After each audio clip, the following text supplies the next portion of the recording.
Hello, good evening all of you. So after a long break आज हम लोग फिर से एग्रीकल्चर का सेशन स्टार्ट करने वाले हैं। लास्ट एग्रीकल्चर का जो सेशन हमारा हुआ था उसमें हमने एग्रीकल्चर का बेसिक्स डील किया था, राइट। तो एक बार हम फिर से रिवाइज करेंगे बेसिक्स को एंड देन हम आगे बढ़ेंगे, राइट। तो जैसा कि हमने लास्ट क्लास में डिस्कस किया था कि ये जो कोर्स है वो आपके बहुत काम आने वाला है, आपको बहुत हेल्प करने वाला है कई सारे एग्जाम्स में। बिकॉज जानते ही होंगे जो कैंडिडेट्स प्रिपरेशन कर रहे हैं कि एग्रीकल्चर ऑप्शनल सब्जेक्ट भी है आपका सिविल सर्विसेज में, और ये सब्जेक्ट और भी कई एग्जाम्स में आता है जैसे कि नाबार्ड।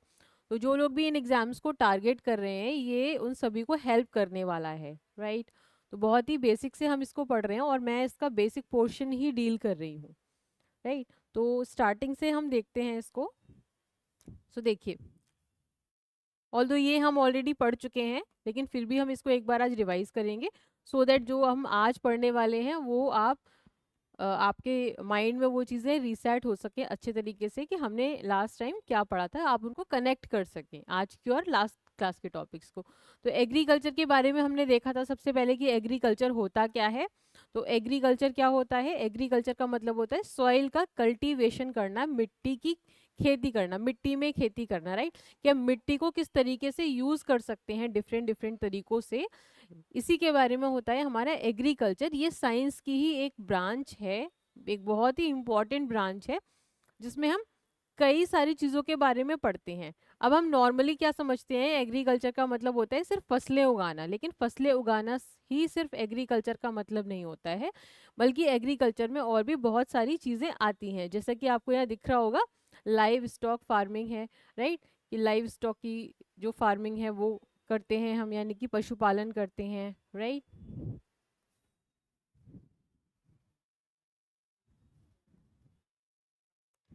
ओके,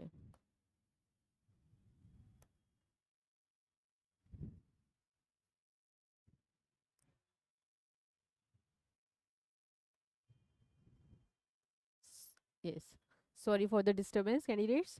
सो लाइव स्टॉक फार्मिंग, राइट, यानी कि पशुपालन करते हैं। फिशरीज, मछली पालन किया जाता है। फॉरेस्ट्री, यानी कि वनों को उगाया जाता है, वनों को मेंटेन किया जाता है। तो एग्रीकल्चर में सिर्फ और सिर्फ एक ही चीज़ नहीं आती है, सिर्फ फसलें उगाना, पेड़ पौधे लगाने का मतलब ही एग्रीकल्चर नहीं होता, बल्कि एग्रीकल्चर में ये सारी चीज़ें भी प्रैक्टिस की जाती हैं, ये सब कुछ भी किया जाता है।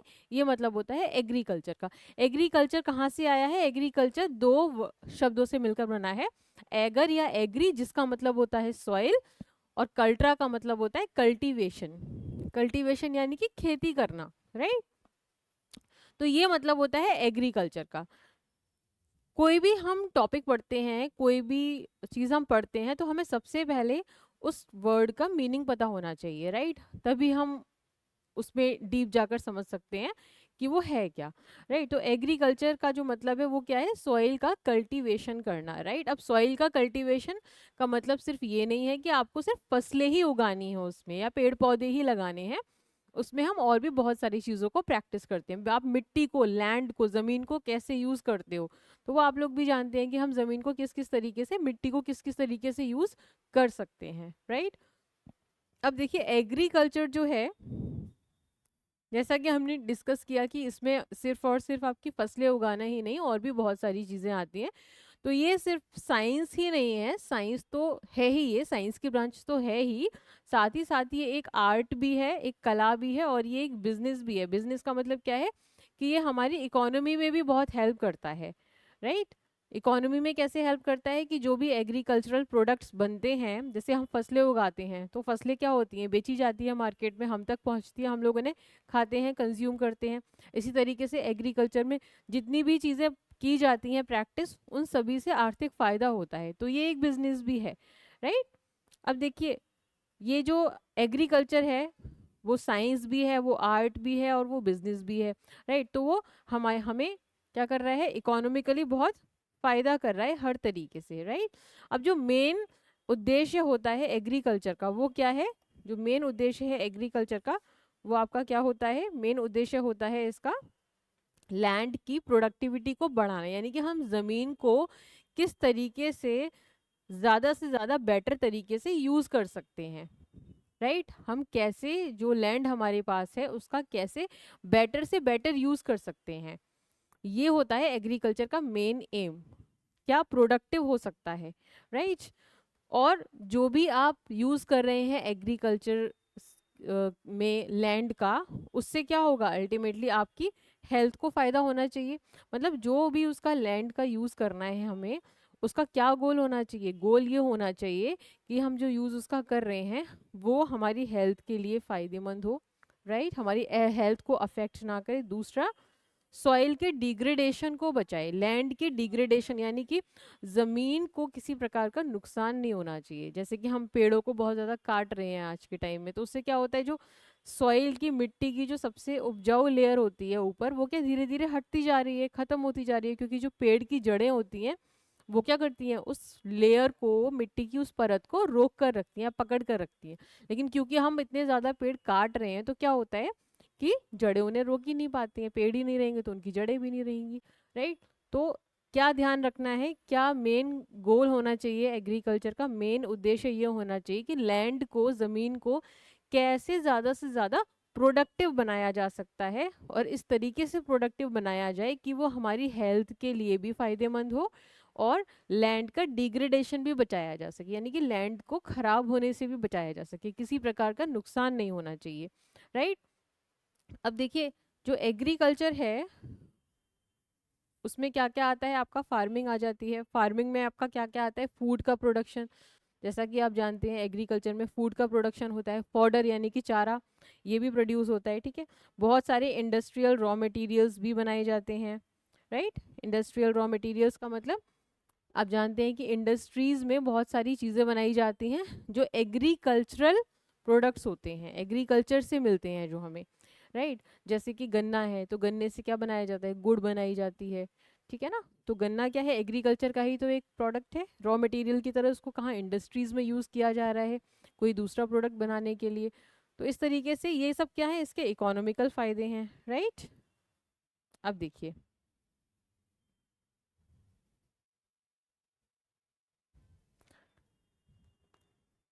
देखिए जो एग्रीकल्चर है ये क्या है, ये हमारी इंडियन इकोनॉमी का प्राइमरी सेक्टर है, राइट। इंडियन इकोनॉमी का क्या है, प्राइमरी सेक्टर है। प्राइमरी सेक्टर का मतलब क्या होता है, देखिए हम समझ लेते हैं पहले कि ये प्राइमरी सेक्टर का मतलब क्या है। तो देखिए 3 सेक्टर्स होते हैं हमारी इकोनॉमी में, राइट। इकोनॉमी में कितने सेक्टर होते हैं, 3 सेक्टर्स होते हैं, प्राइमरी सेक्टर, सेकेंडरी सेक्टर और टर्शरी सेक्टर। प्राइमरी सेक्टर में क्या होता है, बेसिक प्रोडक्शन, यानी कि जो एग्रीकल्चर है वो क्या है, प्राइमरी सेक्टर है। का मतलब क्या है कि प्राइमरी सेक्टर से हमें बेसिक मटेरियल्स मिलते हैं, बेसिक प्रोडक्शन किया जाता है। जैसे हम फसलों को उगा रहे हैं, राइट, फसलों को उगा रहे हैं तो फसलों को हम डायरेक्ट ज़मीन पर उगा उगा रहे हैं, और उनसे हम आगे और चीज़ें बना सकते हैं, राइट। उनसे हम आगे और चीज़ें बना सकते, जैसे आलू है, आलू उगाया गया, तो आलू क्या है, ये बेसिक प्रोडक्शन है। लेकिन अब आलू से आप चिप्स बना रहे हैं तो ये क्या है, सेकेंडरी सेक्टर में आ जाएगा। आलू से चिप्स बनाना, जो कि आप खाते हैं ना, लेज, अंकल चिप्स, ये जो चिप्स आते हैं वो सब किस में आ गए, आपके सेकेंडरी सेक्टर में। प्राइमरी सेक्टर में क्या आ गया, आलू को उगाना, राइट। तो एग्रीकल्चर क्या है, प्राइमरी सेक्टर है। सेकेंडरी सेक्टर में गुड्स का प्रोडक्शन, यानी चीज़ों का प्रोडक्शन किया जाता है, जैसा कि अभी हमने एग्जाम्पल से देखा कि आलू से चिप्स बनाना क्या हो गया, एग्जाम्पल हो गया सेकेंडरी सेक्टर का। टर्शरी सेक्टर में क्या होता है, सर्विसेज आ जाती हैं। मतलब जो आलू से चिप्स बनाए जा रहे हैं, तो आलू से चिप्स बनाने से लोगों को क्या मिल रहा है, रोजगार मिल रहा है। तो ये आ गया आपका टर्शरी सेक्टर में, लोगों को सर्विस मिल रही है। तो इसमें से ये 3 सेक्टर से हमने क्या समझा कि एग्रीकल्चर हमारा किस सेक्टर में आता है, प्राइमरी सेक्टर में आता है। इंडियन इकोनॉमी का कौन सा सेक्टर है, एग्रीकल्चर प्राइमरी सेक्टर है, राइट। अब देखिए, अब थोड़ा सा इसकी हिस्ट्री के बारे में भी देख लेते हैं। इतिहास क्या है एग्रीकल्चर का, कैसे शुरू हुआ था, कब शुरू हुआ था। तो एग्रीकल्चर आप जैसे कि इस फ्लो चार्ट में देख सकते हैं कि सबसे पहले 8000 बीसी में स्टार्ट हुआ था, कई वर्ष पहले, राइट, 8000 बीसी। और ये क्या है, एक अंदाजन डेट होती है, ये एक अंदाज लिया गया है, क्योंकि इतना पुराना समय है तो एग्जैक्टली नहीं पता होता है कि किस ईयर में स्टार्ट हुआ था। लेकिन जो एविडेंस मिले हैं, जो प्रूफ्स मिलते हैं, उनके बेसिस पर कहा गया है कि ये 8000 बीसी पहले लगभग शुरू हुआ था। और जब ये शुरू हुआ था तो इसको शुरू किसने किया था? सबसे पहले विमेन ने किया था, यानी महिलाओं ने सबसे पहले एग्रीकल्चर को करना स्टार्ट किया था, पुरुषों ने नहीं किया था पहले एग्रीकल्चर, राइट। आज के समय में ऑल्दो पुरुष ज़्यादा इन्वॉल्व हुए हैं इसमें, लेकिन जब ये शुरू किया गया था तो ये महिलाओं ने शुरू किया था, राइट। धीरे धीरे जैसे जैसे समय आगे बढ़ता गया तो क्या हुआ, एग्रीकल्चर में चेंजेस होते गए। मतलब एग्रीकल्चर में चेंजेस का क्या मतलब है कि जो तकनीक यूज़ की जाने लगी वो धीरे धीरे चेंज हुई, बढ़ी। जैसे जैसे ज़माना आगे बढ़ा बहुत सारी तकनीक आई, नई नई तकनीक आई, और इसमें कई सारे चेंजेस होते गए जो आप इसमें यहाँ देख भी सकते हैं। ठीक है, कि 8000 बीसी में जो पर्सन है वो किस तरीके से खेती कर रहा है, उसके पास एक बहुत ही सिंपल सा हथियार है, बहुत ही सिंपल सा टूल है। फिर जब आयरन की डिस्कवरी हुई, लोहे की डिस्कवरी हुई, तो क्या हुआ, एक बहुत बड़ा रिवॉल्यूशन हुआ एग्रीकल्चर के फील्ड में, बहुत बड़ा चेंज आया।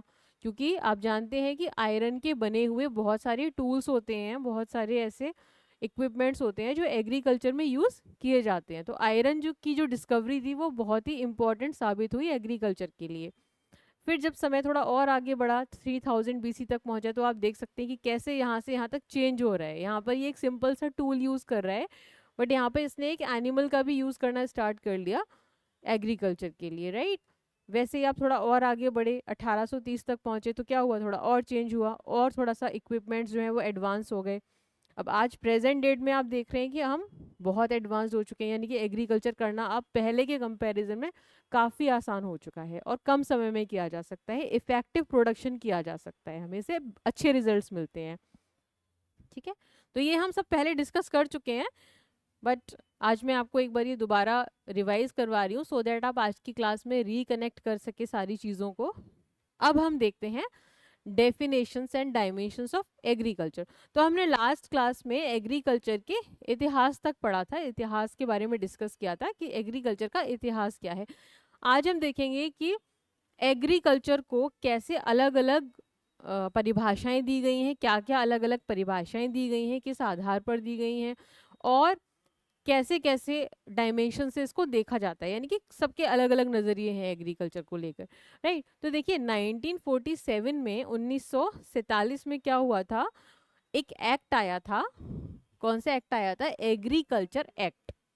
तो 1947 में ये जो एग्रीकल्चर एक्ट आया था, इस एक्ट के तहत क्या कहा गया कि एग्रीकल्चर का मतलब सिर्फ और सिर्फ क्रॉप कल्टीवेशन नहीं है, सिर्फ फसलों को उगाना ही एग्रीकल्चर का मतलब नहीं है, बल्कि एग्रीकल्चर का मतलब क्या है, बहुत वास्ट है। सिर्फ इतनी सी चीज़ नहीं आती है, इसमें बहुत कुछ आता है। जैसे हॉर्टिकल्चर, हॉर्टिकल्चर मतलब, हॉर्टिकल्चर का क्या मतलब होता है? हॉर्टिकल्चर का मतलब होता है आपका, हॉर्टिकल्चर का क्या मतलब है? वेजिटेबल्स को उगाना, सब्जियों को उगाना, फलों को उगाना, ये सब आपका आ जाता है हॉर्टिकल्चर में। सीड प्रोडक्शन, बीजों को उगाना, राइट, बीजों को प्रोडक्शन करना, उगाना नहीं सॉरी, बीजों का प्रोडक्शन करना। डेयरी फार्मिंग, राइट, जो पशुपालन किया जाता है दूध के लिए, डेयरी फार्मिंग इसमें आ जाती है। लाइव स्टॉक ब्रीडिंग, पशुओं की ब्रीडिंग करवाई जाती है कि हमें एक अच्छी वैरायटी का एनिमल मिले और हम उससे अच्छे मिल्क और मीट का प्रोडक्शन कर सकें, right. And land use for grazing, ठीक है, चरने के लिए जो जानवर हैं जो घास चरते हैं उसके लिए लैंड का यूज़ करना। फॉरेस्ट्री यानी कि वनों को उगाना। नर्सरी ग्राउंड्स, जैसा कि आप जानते हैं नर्सरी सभी लोगों ने देखी होंगी, जहाँ पर बहुत तरह तरह के प्लांट्स को मेंटेन किया जाता है, राइट। तरह तरह के पेड़ पौधों को यहाँ पर मेंटेन किया जाता है, उन्हें रखा जाता है, उगाया जाता है, राइट। तो ये सब कुछ एग्रीकल्चर में आता है। और ये किस एक्ट के तहत कहा गया? Agriculture act of 1947। ये एक एक्ट था जिसमें ये कहा गया कि एग्रीकल्चर का मतलब सिर्फ और सिर्फ क्रॉप का कल्टीवेशन नहीं है, सिर्फ और सिर्फ फसलों की खेती करना नहीं है, बल्कि इसमें और भी कई चीज़ें आती हैं, जैसे हॉर्टिकल्चर, फलों को उगाना, सब्जियों को उगाना, बीजों का प्रोडक्शन करना, राइट, डेयरी फार्मिंग करना, जो आपके पशु हैं उनकी ब्रीडिंग करवाना ताकि एक अच्छी नई वैरायटी मिल सके, ठीक है। लैंड का यूज़ हम कैसे कैसे कर सकते हैं, फॉरेस्ट्री के लिए, वनों को मेंटेन करने के लिए, वनों को बनाने के लिए, ग्रेजिंग के लिए, चढ़ने के लिए, और नर्सरी ग्राउंड्स के लिए पेड़ पौधों को, तरह तरह के पेड़ पौधों को एक ही जगह पर क्या किया जाता है, मेंटेन किया जाता है, उगाया जाता है, राइट। तो एग्रीकल्चर जो है उसको क्या समझा गया, उसको ये समझा गया कि एग्रीकल्चर का मतलब क्या है कि कैसे हम जो नेचुरल चीज़ें हैं, जो नेचुरल तत्व हैं, राइट, प्राकृतिक तत्व हैं, उनको हम किस तरीके से यूज़ कर सकते हैं, कैसे उनका इस्तेमाल कर सकते हैं कि वो उससे हम क्या कर सकें, प्लांट्स को और एनिमल्स को कल्टीवेट कर सकें, यानी कि एनिमल्स का पालन कर सकें, पेड़ पौधों का पालन कर सकें, जिससे हम लोगों की ज़रूरतें पूरी हो सकें, राइट। जैसा कि आप जानते ही हैं कि एग्रीकल्चर में जो कुछ भी होता है उससे क्या होता है, हमें बहुत सारी चीज़ें मिलती हैं, राइट। एनिमल्स को पाला जाता है, जैसे गाय भैंस को पालते हैं तो आपको दूध मिलता है, राइट। और भी जानवरों का पालन पोषण किया जाता है तो जिनसे हमें मीट मिलता है, जैसे गोट का, बकरी का पालन किया जाता है। तो ये सारी जो चीज़ें हैं वो सब किस में आ जाती हैं, एग्रीकल्चर में आ जाती हैं। तो अब आपको समझ आ ही रहा होगा कि एग्री, जिन लोगों के दिमाग में भी ये होगा पहले से कि एग्रीकल्चर का मतलब सिर्फ और सिर्फ क्या होता है, पेड़ पौधे या फसलें उगाना, उनको ये क्लियर हो गया होगा कि अभी तक वो गलत समझते थे कि जो एग्रीकल्चर है उसका मतलब क्या है, सिर्फ पेड़ पौधे उगाना, फसलें उगाना नहीं है, बल्कि इसका मतलब और भी बहुत कुछ है। डेयरी फार्मिंग, पशुपालन, ये मछली पालन, मधुमक्खी पालन, ये सब कुछ जो है वो भी इसमें आ जाता है, राइट। तो ये देखिए यहाँ पर ये जो पिक्चर्स हैं वो क्यों ऐड की गई हैं, ताकि आप यहाँ डिफरेंट डिफरेंट डायमेंशंस देख सकें, आप समझ सकें कि एग्रीकल्चर में क्या क्या आता है। तो आप यहाँ पे देख ही रहे होंगे कि देखिए डिफरेंट डिफरेंट पिक्चर्स आपको क्या क्या शो कर रही हैं। देखिए यहाँ पिग्स को पाला जा रहा है, राइट, कैटल्स को पाला जा रहा है, बर्ड्स को पाला जा रहा है, राइट। और यहाँ देखिए मछली पालन का पिक है, ये फॉरेस्ट्री है, ये नर्सरी ग्राउंड है। तो ये क्या है, डिफरेंट डिफरेंट आपके डायमेंशंस है एग्रीकल्चर के, ये एग्रीकल्चर के अंदर क्या क्या आ सकता है। क्लियर है? आई होप आपको यहाँ तक क्लियर हुआ होगा एग्रीकल्चर के बारे में कि एग्रीकल्चर का एक्चुअली में मतलब होता क्या है, राइट।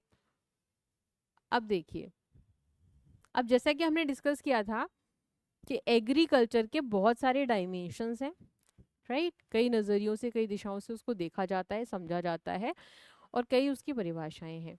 तो एग्रीकल्चर को हमने अपनी फर्स्ट स्लाइड में डिस्कस किया था कि एग्रीकल्चर सिर्फ और सिर्फ एक साइंस ही नहीं है, बल्कि एक आर्ट भी है, एक कला भी है, और एक बिजनेस भी है, बिजनेस भी है, राइट। तो सबसे पहले तो देखिए कि एग्रीकल्चर एक आर्ट किस तरीके से है, क्यों इसे आर्ट कहा जाता है। तो एग्रीकल्चर जो है उसमें स्किल और एक्सपीरियंस की ज़रूरत होती है, राइट। किसकी ज़रूरत होती है, आपके स्किल्स और एक्सपीरियंस की, राइट।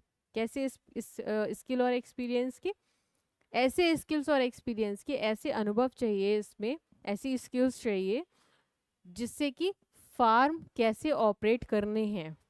फार्म मतलब कि अगर आप फसलों को उगा रहे हैं तो जहाँ पर आप उगा रहे हैं, जिन खेतों में उगा रहे हैं, उन्हें कैसी कंडीशंस चाहिए, ठीक है। मिट्टी में क्या क्या न्यूट्रिएंट्स हैं, क्या क्या पोषक तत्व हैं, कौन सी फसल आप उगाने जा रहे हैं, क्या क्या उसको न्यूट्रिएंट्स चाहिए, कितना पानी चाहिए, किस टाइप की मिट्टी है। तो ये सारी चीज़ें जो है वो आपकी किस में आ जाती हैं, आपके आर्ट में आ जाती हैं, राइट। अब देखिए जो आर्ट है ना, इसको भी दो पार्ट में डिवाइड कर दिया गया। जो स्किल्स चाहिए आर्ट के लिए, एग्रीकल्चर को एक कला कहा जाता है, उस कला के लिए जो स्किल्स चाहिए उन स्किल्स को भी दो भागों में बांट दिया गया है। एक है आपका फिजिकल स्किल्स और दूसरा है आपका मेंटल स्किल्स।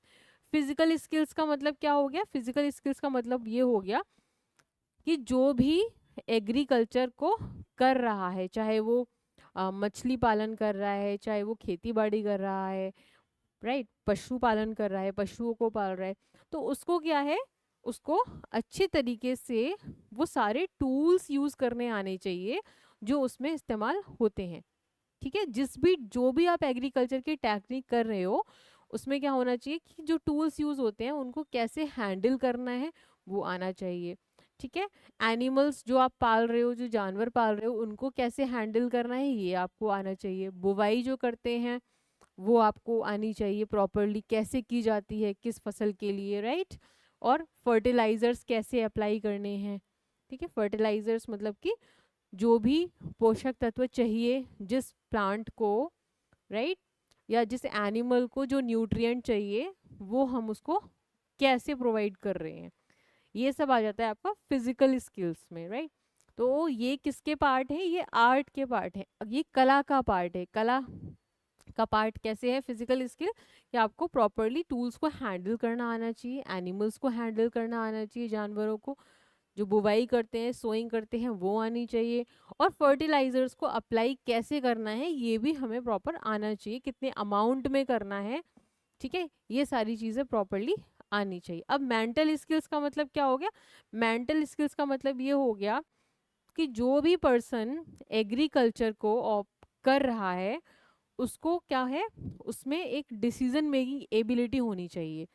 मतलब कि जैसे आप कोई क्रॉप ग्रो कर रहे हैं, ठीक है, कोई भी क्रॉप आप ग्रो कर रहे हैं, फॉर एग्जांपल राइस का एग्जांपल ले लेते हैं, चावल की खेती आप कर रहे हैं, तो उसका सही समय क्या होना चाहिए, किस समय उसकी जो फसल है वो अच्छे तरीके से आप उगा सकते हैं, राइट, कब उसकी हार्वेस्टिंग करनी है, कब वो प्रॉपर ग्रो होगा, यानी कि जो प्लांटिंग टाइम्स हैं उसकी प्रॉपर नॉलेज होनी चाहिए, उसके बिना आप नहीं कर सकते हैं प्रॉपर खेती, राइट। क्रॉप का टाइप क्या है ये पता होना चाहिए, किस टाइप की फसल आप उगा रहे हैं उस फसल के बारे में पूरी जानकारी होनी चाहिए। जो भी फार्मिंग प्रैक्टिस उसको करने के लिए यूज होती है उसका आपको पूर्ण ज्ञान होना चाहिए।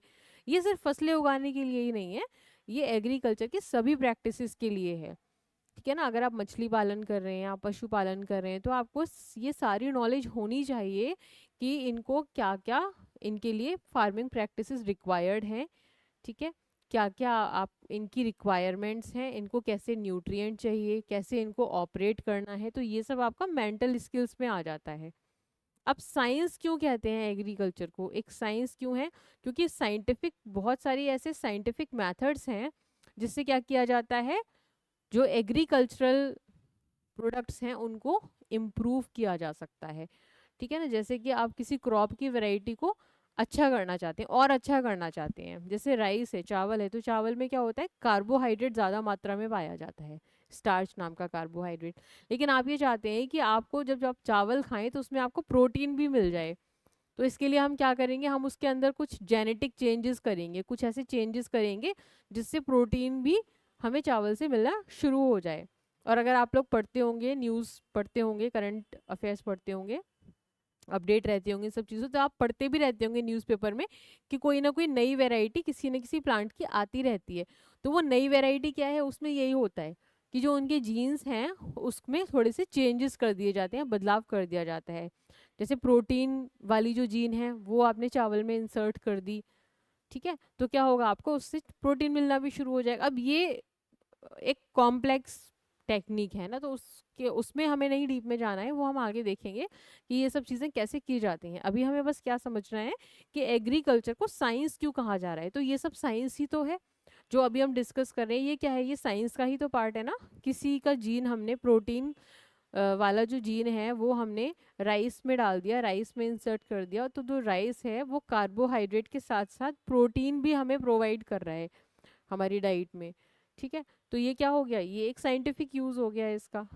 तो इस तरीके से बहुत सारे मैथड्स, साइंटिफिक मैथड्स यूज किए जाते हैं जिससे एग्रीकल्चर को हम बेटर से बेटर बना सकते हैं, ठीक है। इसी तरीके से पेस्ट रेजिस्टेंस, जो कीड़े मकोड़े पेड़ों को खा जाते हैं, पेड़ों पर अटैक करते हैं फसलों पर, तो उनको उनसे कैसे बचाया जा सकता है फसलों को, तो इसके लिए बहुत सारे केमिकल फर्टिलाइजर्स या बायोपेस्टिसाइड्स बनाए जाते हैं ना, बहुत सारी चीज़ें बनाई जाती हैं जिससे हम क्या कर सकते हैं, उन पेस्ट को, कीड़े मकोड़ों को हम क्या कर सकते हैं, ख़त्म कर सकते हैं, राइट।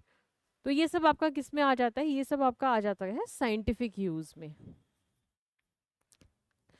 तो अभी हमने क्या देखा कि एग्रीकल्चर को आर्ट क्यों कहा जाता है और एग्रीकल्चर को साइंस क्यों कहा जाता है, राइट।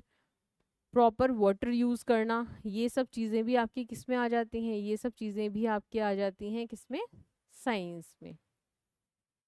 अब इसे बिजनेस क्यों कहते हैं, तो ये तो मुझे लगता है कि बहुत ज़्यादा इसमें एक्सप्लेन करने की या डिस्कस करने की ज़रूरत ही नहीं है, बिकॉज सभी लोग इस चीज़ को जानते हैं अच्छे तरीके से कि जो भी एग्रीकल्चरल प्रोडक्ट्स हैं या जो एग्रीकल्चर है आप जानते हैं कि हमारे इंडिया में, हमारे देश में एग्रीकल्चर जो है एक बहुत बड़ा सेक्टर है, क्योंकि बहुत सारे लोगों को इससे क्या मिलता है, रोजगार मिलता है, और बहुत सारे लोग इसके ऊपर निर्भर हैं एग्रीकल्चर के ऊपर, राइट। तो एग्रीकल्चर जो है वो एक बिजनेस है। किस तरीके से बिजनेस है? क्योंकि वो आर्थिक फायदे देता है, लोगों को रोजगार मिलता है, राइट, उससे, एग्रीकल्चर से, ठीक है। और जो भी एग्रीकल्चरल प्रोडक्ट्स बनते हैं उसमें रोजगार मिलता है उनको, राइट। तो ये क्या है, सिर्फ आपको बहुत सारे रिसोर्सेज प्रोवाइड करता है, जैसे कि लैंड, लेबर, राइट। क्या क्या प्रोवाइड करता है आपको? ज़मीन मिलती है इससे, लेबर और कैपिटल यानी कि पैसा, ठीक है। तो ये सारी ही चीज़ें जो हैं ये आपकी किससे हमें मिलती हैं? एग्रीकल्चर से। मतलब हम इन रिसोर्सेज को मैनेज कर सकते हैं किसमें? एग्रीकल्चर में। लैंड को मैनेज कर सकते हैं, लेबर को मैनेज कर सकते हैं, कैपिटल को मैनेज करते हैं। तो इसीलिए जो आपका एग्रीकल्चर है वो क्या है? एक बिजनेस भी है, आपको इकोनॉमिक फायदे भी देता है, आर्थिक फायदे भी मिलते हैं एग्रीकल्चर से, राइट। अब देखिए, अब एग्रीकल्चर का स्कोप इंडिया में क्या है हम ये देखते हैं, ठीक है। तो अभी जैसा कि हमने डिस्कस किया ही कि जो एग्रीकल्चर है वो क्या है आपका, आपका इकोनॉमिक फायदे प्रोवाइड करता है, ठीक है ना, कि हम अपनी लैंड को किस तरीके से यूज़ कर रहे हैं, किस तरीके से उसको प्रोडक्टिव बना रहे हैं, राइट। चाहे वो हम कोई भी प्रैक्टिस अडॉप्ट कर रहे हैं, चाहे आप पशुपालन कर रहे हैं, चाहे आप फसलें उगा रहे हैं, तो आप क्या कर रहे हैं? अल्टीमेटली आपको उससे ऐसे रॉ मटेरियल्स मिल रहे हैं जिसको आगे आप इंडस्ट्रीज में अगर प्रोसेस करेंगे तो उससे आपको कई तरीके के प्रोडक्ट्स मिलेंगे, ठीक है ना। तो आप लोग भी ये सर्च करेंगे नेक्स्ट क्लास में कि एग्रीकल्चर से हमें क्या क्या फ़ायदे हो सकते हैं, कौन कौन से एग्रीकल्चरल प्रोडक्ट्स हैं। तो आप लोग कम से कम ऐसे 10 एग्रीकल्चरल प्रोडक्ट्स की लिस्ट बना के देखिएगा, सर्च करिएगा कि कौन कौन से ऐसे प्रोडक्ट्स हैं जो हमें एग्रीकल्चर से मिलते हैं और जिनसे हमें इकोनॉमिक फ़ायदे होते हैं, राइट। अब स्कोप क्या है एग्रीकल्चर का? देखिए इंडिया में क्या है ना, कि इंडिया की जो पॉपुलेशन है, अभी हमने डिस्कस किया कि एग्रीकल्चर पे बहुत ज़्यादा डिपेंडेंट है। 60-70% जो लोग हैं इंडिया के वो एग्रीकल्चर के ऊपर डिपेंडेंट है, निर्भर है इसके ऊपर, ठीक है। अपने खाने पीने के लिए, अपने रोजगार के लिए इसके ऊपर निर्भर है। तो आप समझ सकते हैं कि इसकी इम्पोर्टेंस कितनी ज़्यादा है, कितना इम्पोर्टेंट है एग्रीकल्चर हमारे देश के लिए, राइट। तो इसमें बहुत सारे चेंजेस, चैलेंजेस भी हैं आज के टाइम में। क्यों? क्योंकि जो पॉपुलेशन है इंडिया की वो बढ़ रही है धीरे धीरे। राइजिंग पॉपुलेशन की वजह से क्या है कि जो ज़मीन का यूज़ है वो भी बढ़ रहा है, बिकॉज जैसे जैसे लोग बढ़ रहे हैं, पॉपुलेशन बढ़ रही है, तो ज़मीन का यूज़ भी बढ़ता जा रहा है। और हम क्या कर रहे हैं आज के टाइम में? हम जो ज़मीन का यूज़ है उसको एक्सप्लॉइट बहुत कर रहे हैं, मतलब हम गलत यूज़ बहुत कर रहे हैं, राइट। राइजिंग पॉपुलेशन की वजह से जो कल्टीवेबल लैंड है, यानी कि हम जहाँ पर खेती बाड़ी कर सकते हैं या एग्रीकल्चर प्रैक्टिसेस के लिए इसको इस्तेमाल कर सकते हैं, वो ज़मीन अब हमारे पास क्या है, धीरे धीरे धीरे करके कम होती जा रही है। क्योंकि हम क्या कर रहे हैं? बिल्डिंग्स बना रहे हैं, इंडस्ट्रीज बना रहे हैं, फैक्ट्रीज बना रहे हैं, बहुत सारी चीज़ें हम क्या कर रहे हैं? कंस्ट्रक्ट कर रहे हैं, जिसकी वजह से धीरे धीरे जो कल्टीवेबल लैंड है वो क्या होती जा रही है? कम होती जा रही है ना। तो इससे क्या होगा? इससे ऑब्वियसली हमें धीरे धीरे क्या होगा? नुकसान ही होगा। क्योंकि जब कल्टीवेबल लैंड कम हो जाएगी और हम इसके ऊपर इतने ज़्यादा निर्भर हैं, तो क्या होगा? हमें वो प्रोडक्ट्स उस मात्रा में मिल ही नहीं पाएंगे जिस मात्रा में हमें उनकी रिक्वायरमेंट है, राइट। तो अभी प्रेजेंट में क्या है, जो एग्रीकल्चर की कंडीशन है हमारे यहाँ, वो क्या है? जो कल्टीवेबल लैंड है वो धीरे धीरे करके क्या होती जा रही है? कम होती जा रही है। बट इंडिया में देखिए क्या है, इंडिया में, इंडिया का जो क्लाइमेट है वो इतना सुटेबल है एग्रीकल्चर के लिए। क्यों सुटेबल है? क्योंकि क्या है, एक तो यहाँ पर साल भर प्रॉपर सोलर एनर्जी मिलती है, ठीक है। सोलर एनर्जी मतलब सूर्य से मिलने वाली ऊर्जा। तो वो जो है, क्योंकि आप जानते हैं कि जो भी आप पेड़ पौधे उगाते हैं या जो भी एग्रीकल्चरल प्रैक्टिसेस करते हैं उसके लिए सूर्य की रोशनी या सूर्य से मिलने वाली एनर्जी की बहुत अहमियत होती है, राइट। सभी लोग जानते ही होंगे, ये तो सभी लोगों ने पढ़ा होगा, साइंस में बचपन में भी पढ़ा होगा, कि जो सूर्य से एनर्जी मिलती है वो ही अल्टीमेट सोर्स ऑफ एनर्जी है इस धरती पर। इस धरती पर जो सोर्स ऑफ एनर्जी है वो क्या है? सूरज से मिलने वाली एनर्जी, राइट। उसी से अल्टीमेट एनर्जी मिलती है। जो पेड़ पौधे हैं जो अपना खाना बना पाते हैं वो उसी एनर्जी के द्वारा बना पाते हैं, उसी ऊर्जा के द्वारा बना पाते हैं। तो वो एक अल्टीमेट सोर्स ऑफ एनर्जी है। तो इंडिया जो है वो आपका, अगर आप ग्लोब में देखेंगे तो एक ऐसी पोजीशन पे आता है जहाँ का क्लाइमेट जो है वो बहुत ही सुटेबल है एग्रीकल्चर के लिए। ट्रॉपिकल क्लाइमेट है इसका। इसका ट्रॉपिकल क्लाइमेट है, राइट। अगर आप देखेंगे तो ये आपका इक्वेटर है, राइट, और ये आपका ट्रॉपिकल एरिया है। ये क्या है, ये ट्रॉपिकल एरिया है, ट्रॉपिकल रीजन है ये। इक्वेटर के दोनों तरफ ये क्या है, आपका ट्रॉपिकल रीजन है। ओके, तो ये जो ट्रॉपिकल रीजन है, इंडिया यहीं बीच में आता है। ओके, तो इसी वजह से क्या है, आपका इंडिया एक बहुत ही सुटेबल प्लेस है। यहाँ का जो वेदर है, क्लाइमेट है, वो इतना सुटेबल है कि एग्रीकल्चर को बहुत आसानी से यहाँ पर प्रैक्टिस किया जा सकता है और आपको बहुत अच्छे रिजल्ट्स भी उससे मिलते हैं, राइट। तो इंडिया का वेदर, इंडिया का क्लाइमेट बहुत अच्छा है क्योंकि ईयर अराउंड उसको, साल भर उसको प्रॉपर सोलर एनर्जी मिल पाती है, क्योंकि ये ट्रॉपिकल रीजन में आता है, राइट। ट्रॉपिकल रीजन जो है वो इंडिया में उसका काफ़ी बड़ा क्षेत्र है। ओके, तो क्या कर सकते हैं आप, एक कॉन्टिन्यूस क्रॉप ग्रोथ कर सकते हैं, मतलब लगातार आप फसलों को उगा सकते हैं। जैसे किसी सीजन में आप पढ़ते होंगे कि डिफरेंट डिफरेंट टाइप्स की फसल होती हैं, और हम एग्रीकल्चर में भी आगे पढ़ेंगे, एग्रीकल्चर के बेसिक्स में भी हम आगे देखेंगे कि किस किस प्रकार की फसल होती है, कैसे कैसे अलग अलग सीजन्स में किस टाइप की फसल को उगाया जाता है, राइट।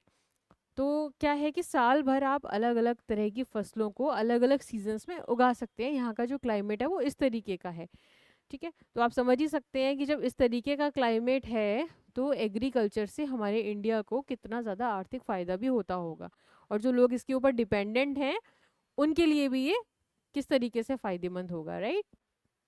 अब क्या है कि बहुत सारे रिवर प्रोजेक्ट्स भी हैं, पढ़ते ही रहते होंगे आप लोग, न्यूज़पेपर में आता रहता है, रिवर प्रोजेक्ट्स आते रहते हैं, राइट। तो ये भी क्या करते हैं, एग्रीकल्चर सेक्टर में बहुत हेल्प करते हैं, उसको और मजबूत बनाते हैं, राइट। तो ये सब चीज़ें एक्चुअली में क्या कर रही हैं, अल्टीमेटली क्या कर रही हैं, हमारी इकोनॉमी में हेल्प कर रही हैं। किस में हेल्प कर रही है, एग्रीकल्चर जो है अल्टीमेटली हमारी इकोनॉमी में ही तो हेल्प कर रहा है। जो भी रिवर प्रोजेक्ट्स आ रहे हैं, तो उन रिवर प्रोजेक्ट से क्या है, एग्रीकल्चर को फ़ायदा होगा, विंड एनर्जी बनेगी, या आपके वाटर एनर्जी जो है उसको हम यूज़ करते हैं, हाइड्रोथर्मल प्लांट्स बनाते हैं, ठीक है। तो ये सारे जो चीज़ें हैं उससे क्या होता है, एग्रीकल्चर जो है वो हमें कैसे फ़ायदा करता है, इकोनॉमिकली फ़ायदा करता है, ठीक है। तो ये हमने बात कर ली किसकी, scope of agriculture in India, कि इंडिया में एग्रीकल्चर का क्या स्कोप है। आई होप ये आप लोगों को क्लियर हुआ होगा। अगर इसमें कोई भी डाउट है तो हम उसको नेक्स्ट क्लास में क्या कर सकते हैं, डिस्कस कर सकते हैं। तो आपके जो भी डाउट्स होते हैं किसी भी टॉपिक से रिलेटेड जो हम यहाँ पढ़ रहे हैं, तो वो आप नोट डाउन कर सकते हैं, राइट, और हम उनको नेक्स्ट क्लास में डिस्कस भी कर सकते हैं।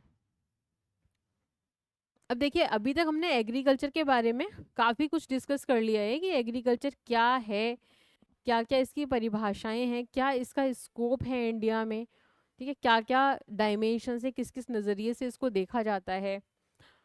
अब देखिए कि जो एग्रीकल्चर है वो हमारी सोसाइटी को कई तरीके से, हमारे समाज को कई तरीके से प्रभावित करता है। कैसे कैसे, देखिए, एक तो ये लाइवलीहुड को सपोर्ट करता है, जो कि हम बार बार हम वही डिस्कशन कर रहे हैं कि जो एग्रीकल्चर है वो क्या कर रहा है, वो हमें हमारी लाइवलीहुड को सपोर्ट करता है। यानी कि कई सारे लोग एग्रीकल्चर के ऊपर डिपेंडेंट है ना, एग्रीकल्चरल प्रोडक्ट्स के ऊपर डिपेंडेंट है। जैसे हम लोग खाना खाते हैं तो वो हमें अल्टीमेटली कहाँ से मिल रहा है, एग्रीकल्चर से ही तो मिल रहा है, ठीक है। तो लाइवलीहुड को सपोर्ट करता है, फूड के थ्रू, हैबिटेट के थ्रू। हमें जो घर, हम जहाँ रह रहे हैं वो कहाँ रह रहे हैं, हम लैंड के ऊपर ही तो रह रहे हैं, ज़मीन के ऊपर ही तो रह रहे हैं।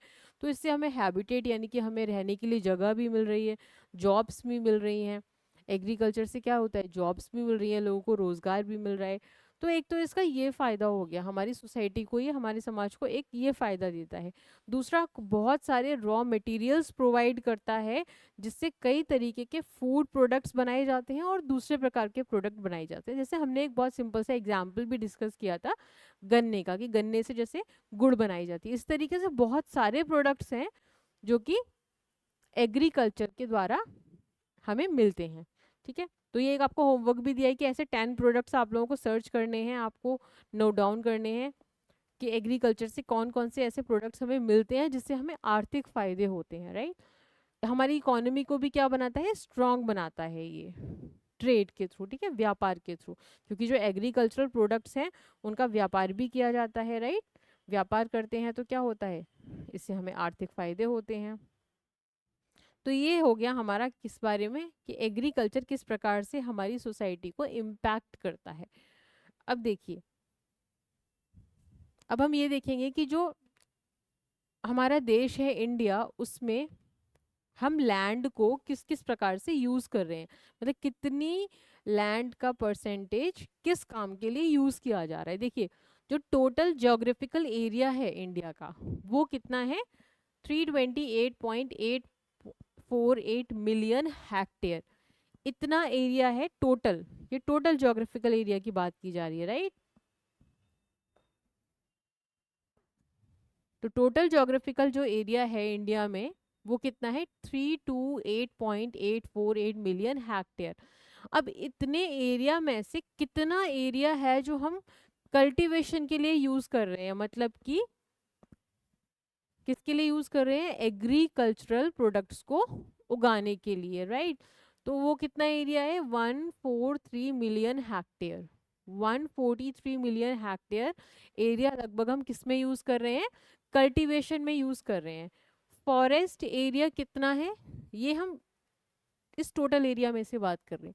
इस टोटल एरिया में से 143 मिलियन हेक्टेयर एरिया हम कल्टीवेशन में यूज कर रहे हैं, खेती बाड़ी में यूज कर रहे हैं, और लगभग 66.4 मिलियन हेक्टेयर एरिया जो है वो फॉरेस्ट एरिया है, ठीक है। अब ये डेटा थोड़ा बहुत इधर उधर वैरी भी कर सकता है, अगर आप सर्च करेंगे ना, डिफरेंट डिफरेंट सोर्सेज सर्च करेंगे तो ये थोड़ा बहुत वैरी भी करेगा, राइट। मल्टीपल क्रॉपिंग एरिया, यानी कि जहाँ मल्टीपल क्रॉपिंग, जहाँ पे बहुत एक साथ कई सारी क्रॉप्स उगाई जाती हैं, ठीक है, वो एरिया लगभग कितना है, 36.75 मिलियन हेक्टेयर, राइट। अब देखिए, अभी हमने बहुत कुछ एग्रीकल्चर के बारे में डिस्कस किया, जिसमें हमने देखा कि जो एग्रीकल्चर है वो क्या करता है, हमारी इकोनॉमी को बहुत हेल्प करता है, ठीक है। तो ये प्राइमरी सेक्टर है इकोनॉमी का, साथ ही साथ ये क्या करता है, और भी चीज़ों में हेल्प करता है, जैसे कि नेशनल एम्प्लॉयमेंट को भी बढ़ाता है, जो कि अभी हमने डिस्कस भी किया कि ये रोजगार भी देता है लोगों को, और हमारी जीडीपी को बढ़ाने में भी ये क्या करता है, हेल्प करता है, ग्रॉस डोमेस्टिक प्रोडक्ट को बढ़ाने में भी क्या करता है, हेल्प करता है, ठीक है। तो ये हो गया, हमने ये क्या डिस्कस किया कि कैसे इंडिया में जो टोटल इंडिया का एरिया है, ज्योग्राफिकल एरिया है, उसको हम किस किस तरीके से एग्रीकल्चर की डिफरेंट डिफरेंट प्रैक्टिसेस के लिए यूज कर रहे हैं, ये आप देख पा रहे होंगे, ठीक है। कल्टीवेशन के लिए कितना एरिया है, फॉरेस्ट एरिया कितना है, और मल्टीपल क्रॉपिंग एरिया कितना है, जहाँ हम विभिन्न प्रकार की क्रॉप्स को उगाते हैं।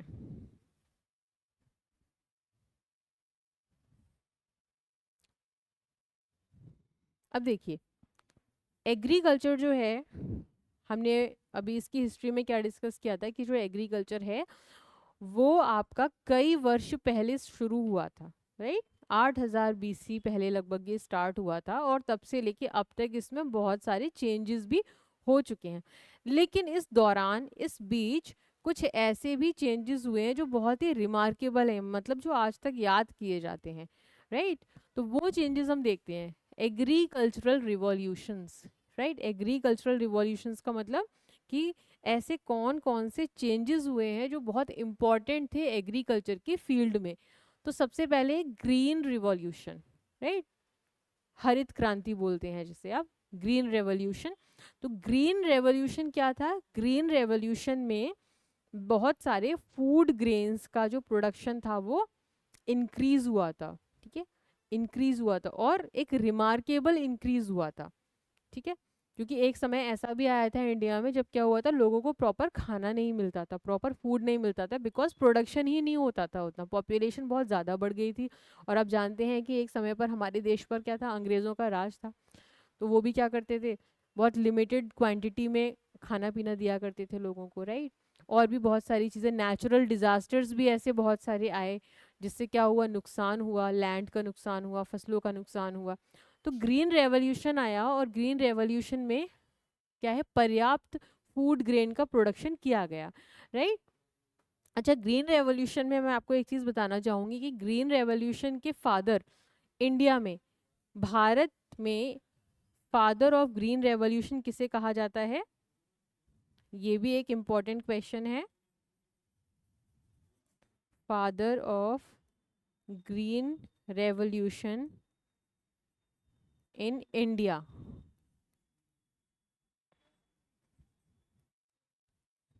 ये कहा जाता है एमएस स्वामीनाथन को। एमएस स्वामीनाथन को कहा जाता है father of green revolution, because यही वो पर्सन थे, यही वो साइंटिस्ट थे जो इंडिया में ग्रीन रेवोल्यूशन लेकर आए थे। ठीक है, तो ग्रीन रेवोल्यूशन का मतलब क्या है? ग्रीन रेवोल्यूशन का मतलब ये है कि इस समय पर क्या हुआ था कि फूड ग्रेन का प्रोडक्शन सफिशिएंट अमाउंट में होने लगा था। मतलब कि लोगों के पास जितना पहुंचना चाहिए उतना पहुंच भी रहा था, और जितना हमारे पास स्टोर होना चाहिए जो कि हम ज़रूरत पड़ने पर यूज़ कर सकें, वो भी प्रोड्यूस हो रहा था। जैसे कि राइस का, चावल का, जैसे हमारे इंडिया में लोग चावल बहुत कंज्यूम करते हैं, बहुत सारे स्टेट्स हैं जहाँ चावल खाए जाते हैं, गेहूं खाया जाता है इंडिया में बहुत ज़्यादा।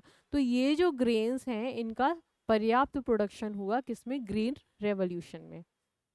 ठीक है, तो ग्रीन रेवोल्यूशन के फादर इंडिया में कौन कहे जाते हैं? MS Swaminathan, right.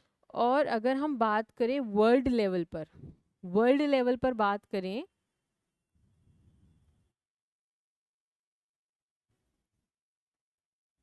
तो इसके जो फादर हैं वो हैं नॉर्मन बोरलॉग। नॉर्मन बोरलॉग को कहा जाता है father of green revolution in the world, right. तो ये है, ये कुछ इंपॉर्टेंट पॉइंट्स हैं, आप इन्हें नोट डाउन भी कर सकते हैं। अदरवाइज ये पीपीटीज तो आपको मिल ही जाएंगी हमारी ऐप पर, right. So green revolution, I hope आप लोग समझ गए होंगे कि ग्रीन रेवोल्यूशन का मतलब क्या होता है कि फूड ग्रेन का पर्याप्त प्रोडक्शन होने लगा।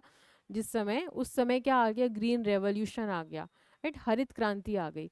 सफिशिएंट अमाउंट में लोगों के पास खाना पहुंचने भी लगा, और जितना स्टोर होना चाहिए जो हम मुसीबत के समय में यूज़ कर सकें वो भी स्टोर होने लगा, राइट। तो अभी इसमें हम और भी रेवोल्यूशंस के बारे में देखेंगे, वाइट, ब्लू, येलो, ठीक है, और भी चीज़ें हम कई सारी डिस्कस करेंगे एग्रीकल्चर के बारे में। सो आई होप आज के लिए इतना काफ़ी है। ग्रीन रेवोल्यूशन तक आप लोग एक बार रिवाइज करेंगे सारे टॉपिक्स को, और जो भी आपके डाउट्स हैं टॉपिक से रिलेटेड आप लोग वो नेक्स्ट क्लास में डिस्कस कर सकते हैं। कमेंट सेक्शन में अपने कमेंट्स भी छोड़ सकते हैं। तो thank you all of you, revise ज़रूर करिएगा, एंड एग्रीकल्चर से रिलेटेड प्रोडक्ट ज़रूर सर्च करिएगा कि कौन से ऐसे 10 प्रोडक्ट्स हैं जिससे आपको इकोनॉमिक फ़ायदे होते हैं, right. Thank you all of you, have a good day.